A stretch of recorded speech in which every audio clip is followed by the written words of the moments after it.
नमस्कार, आप देख रहे हैं कैपिटल टीवी उत्तर प्रदेश की स्पेशल स्टोरी और मैं हूं आपके साथ रोहित कुमार।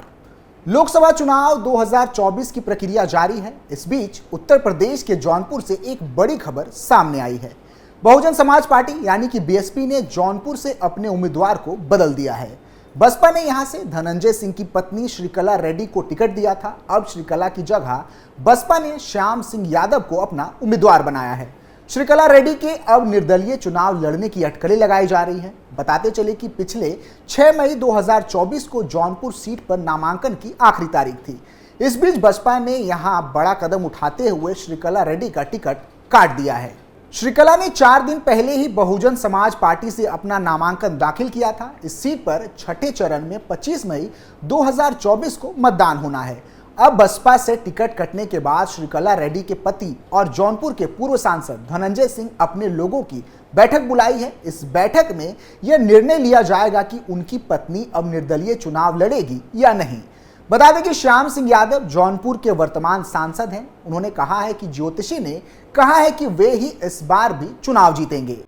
कौन है श्याम सिंह यादव? श्याम सिंह यादव ने 2019 में अपने पहले लोकसभा चुनाव में जीत हासिल की थी। उन्होंने बसपा से चुनाव लड़ा था। सेवानिवृत्त होने के बाद वह बसपा में शामिल हुए थे। बसपा के ही टिकट पर वह जौनपुर संसदीय सीट से सांसद बने थे। इन्होंने इंटरमीडिएट तक की पढ़ाई की है। टीडी कॉलेज और इलाहाबाद विश्वविद्यालय से एमएससी की और एलएलबी की पढ़ाई भी की। पढ़ाई के साथ साथ खेल में भी उनकी काफी रुचि रही है।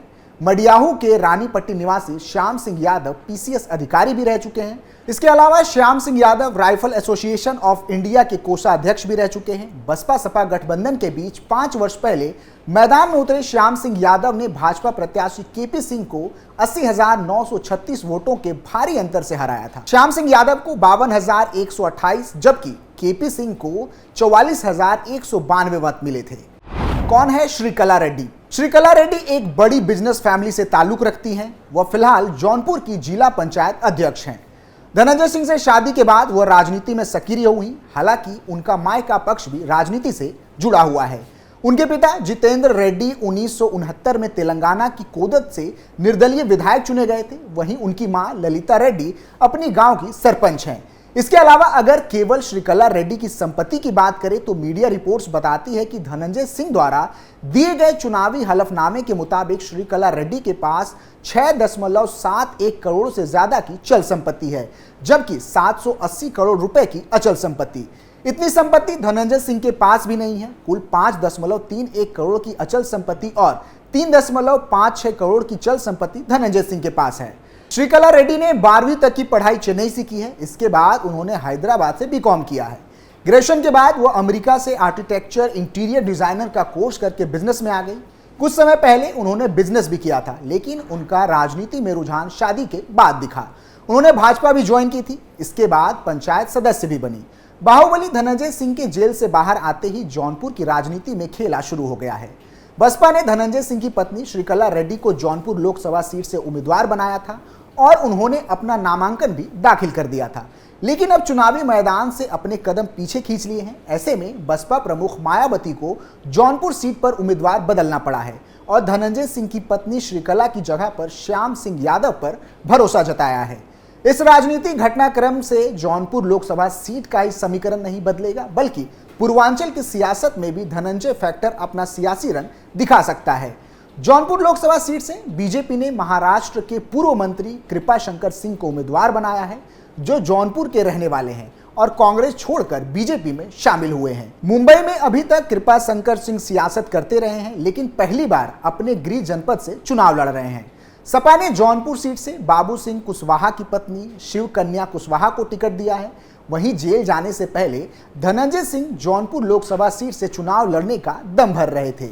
बीजेपी नेतृत्व वाले एनडीए और विपक्षी इंडिया गठबंधन से टिकट ना मिलने के बाद माफिया धनंजय सिंह ने निर्दलीय चुनाव लड़ने का ऐलान कर दिया था।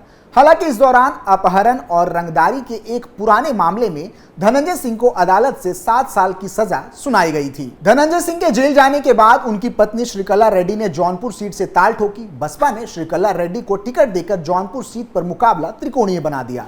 बसपा से टिकट मिलने के बाद धनंजय सिंह की पत्नी श्रीकला रेड्डी जौनपुर क्षेत्र में प्रचार कर रही थी। चाहे नुक्कड़ सभा हो, रैली हो या फिर door to door campaign, Shrikala Reddy ने लोगों के बीच अपनी उपस्थिति बनाई थी। चुनावी विश्लेषकों की माने तो जौनपुर में मुकाबला पूरी तरह त्रिकोणीय बनता नजर आ रहा है। बीजेपी कैंडिडेट कृपाशंकर सिंह और धनंजय सिंह एक ही समुदाय से आते हैं। धनंजय सिंह 2019 में जौनपुर सीट से बसपा के टिकट पर सांसद बन चुके हैं। इसके चलते पहले बीजेपी का पलड़ा हल्का होता हुआ नजर आ रहा था। बीजेपी के लिए जौनपुर सीट फंसती हुई नजर आ रही है। ऐसे में आखिर क्या हुआ कि बसपा ने ऐन मौके पर अपना प्रत्याशी बदल दिया, या यूं कहे कि श्रीकला रेड्डी ने अपनी दावेदारी वापस ले ली। धनंजय सिंह के जेल जाने से पहले और जमानत पर बाहर आने के बाद उनके तेवर में काफी बदलाव नजर आ रहा है। जेल जाने से पहले धनंजय सिंह जौनपुर सीट पर हर हाल में अपने जीतने का दावा कर रहे थे।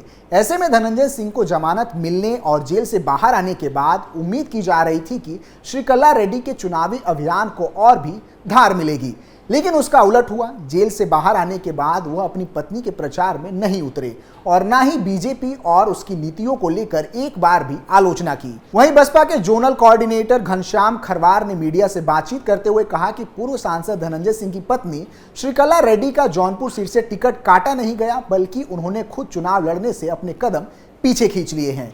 धनंजय सिंह ने रविवार रात करीब 11:30 बजे फोन करके कहा कि निजी कारणों के चलते लोकसभा चुनाव नहीं लड़ सकते। इस संबंध में जानकारी बसपा अध्यक्ष मायावती को दे दी गई है, जिसके बाद जौनपुर में श्रीकला रेड्डी की जगह श्याम सिंह यादव को कैंडिडेट बनाया गया है। वरिष्ठ पत्रकार और जौनपुर से ताल्लुक रखने वाले हेमंत तिवारी कहते हैं कि श्रीकला रेड्डी के चुनावी मैदान से अपने कदम पीछे लेने जौनपुर सीट के साथ साथ पूर्वांचल की कई सीटों पर सियासी समीकरण बदल गए हैं।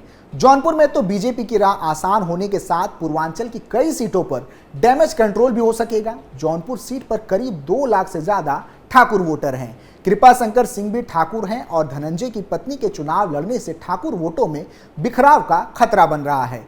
जौनपुर क्षेत्र में धनंजय सिंह की ठाकुर वोट बैंक पर अच्छी पकड़ है। अब उनके चुनाव से अलग होने से बीजेपी को साइलेंटली मदद मिलेगी। जौनपुर की सियासत धनंजय सिंह के इर्द गिर्द सिमटी हुई है। धनंजय सिंह की पत्नी श्रीकला रेड्डी जौनपुर की जिला पंचायत अध्यक्ष हैं। इतना ही नहीं, उनके करीबी ब्रिजेश सिंह प्रिशु जौनपुर के एमएलसी हैं। धनंजय सिंह खुद जौनपुर से सांसद रह चुके हैं और 2 बार विधायक भी। इसके अलावा धनंजय सिंह जब भी चुनाव लड़े हैं, उनके आगे बीजेपी अपनी जमानत भी नहीं बचा सकी है, चाहे विधानसभा का चुनाव रहा हो या फिर लोकसभा का चुनाव। 2014 के बाद भी धनंजय सिंह के आगे बीजेपी कोई करिश्मा नहीं दिखा सकी थी। इसके पीछे वजह यह है कि जौनपुर की सियासत में उनकी मजबूत पकड़ है। ऐसे में जौनपुर लोकसभा सीट से धनंजय सिंह की पत्नी श्रीकला रेड्डी के चुनावी मैदान में उतरने से बीजेपी की राह मुश्किल हो सकती है। धनंजय सिंह की पकड़ जौनपुर में सिर्फ ठाकुर समुदाय तक ही सीमित नहीं है, बल्कि दलित और ओबीसी की कई कुछ जातियों के बीच अच्छी पकड़ मानी जाती है।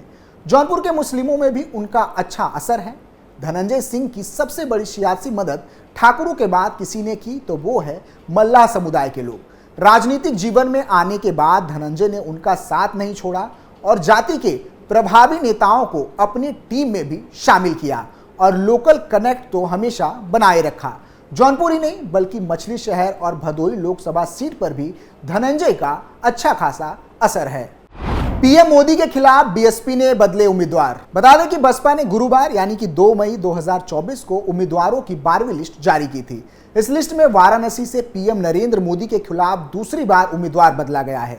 बसपा ने पहले यहां से अतहर जमाल लारी को टिकट दिया था। इसके बाद उनका टिकट काटकर सैयद नियाज अली को प्रत्याशी बनाया गया। फिर नियाज का टिकट काटकर लारी को उम्मीदवार बनाया गया। इससे पहले बहुजन समाज पार्टी को सुप्रीमो मायावती ने अमेठी से अपना उम्मीदवार बदल दिया था। मायावती ने सबसे पहले यहां से रवि प्रकाश मौर्य को बसपा से टिकट दिया था। हालांकि 24 घंटे बीतने के बाद उनका टिकट काट दिया गया। बसपा ने इसके बाद रवि प्रकाश मौर्य की जगह अमेठी से नन्हे सिंह चौहान को उम्मीदवार घोषित किया है। बता दें कि इस बार के चुनाव में सपा और बसपा जिस रफ्तार के साथ प्रत्याशी बदल रही है, वो साफ दिखाता है कि बीजेपी के उम्मीदवार उनके उम्मीदवारों पर भारी पड़ते दिख रहे हैं। इसलिए वो हर बार यही कोशिश करते हैं कि बीजेपी के प्रत्याशी के खिलाफ किसे खड़ा किया जाए और बस यही कारण है कि प्रत्याशी पर प्रत्याशी बदले जा रहे हैं। फिलहाल के लिए इतना ही। आप देखते रहिए कैपिटल टीवी उत्तर प्रदेश। नमस्कार।